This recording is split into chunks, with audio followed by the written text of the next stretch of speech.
Assalamu alaikum wa rahmatullahi wa barakatuh. Welcome to a new video on the Proofs of Prophethood series where I present proofs that Al-Qadi Abdul Jabbar presents for the prophethood of Rasulullah sallallahu alaihi wasallam. Now, there is not a group of people out there in the world that admire and love Jesus more than Christians.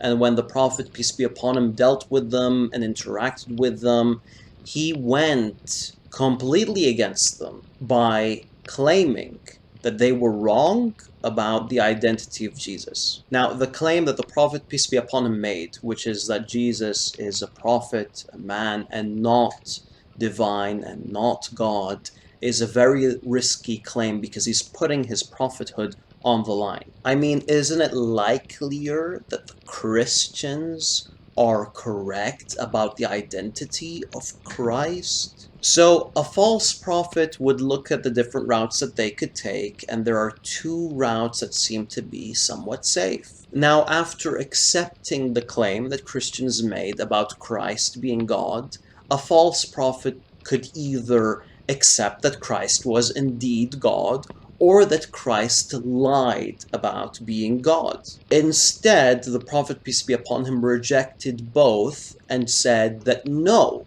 Christians are wrong about Christ. He never claimed to be God. Al-Qadi Abdul Jabbar presents the following quotes from the Bible to argue his point.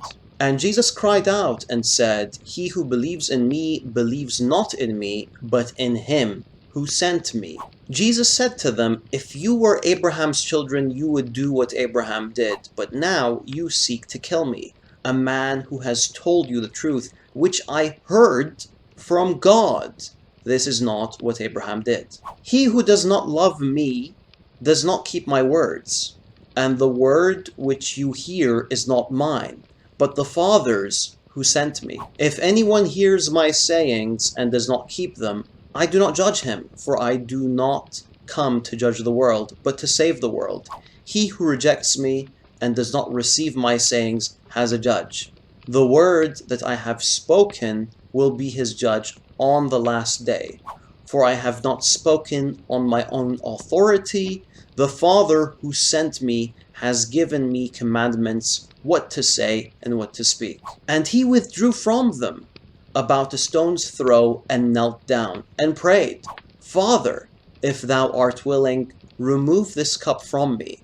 Nevertheless, not my will, but thine be done." Al-Qadi Abdul Jabbar points out that the people of knowledge have expressed that Jesus is weaker and more in need of God, the Almighty, than other prophets. He showed that humility in multiple verses in the Bible, and yet,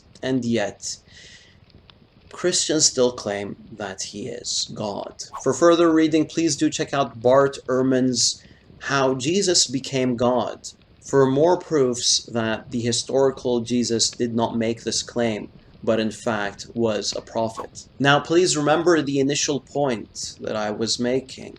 The Prophet, peace be upon him, went against the followers of Christ, the people that are most attached to Christ, went against them and made the claim that, no, you're mistaken. Jesus never claimed to be who you are saying he is. That's all I have for you guys today. Assalamu alaikum wa rahmatullahi wa barakatuh.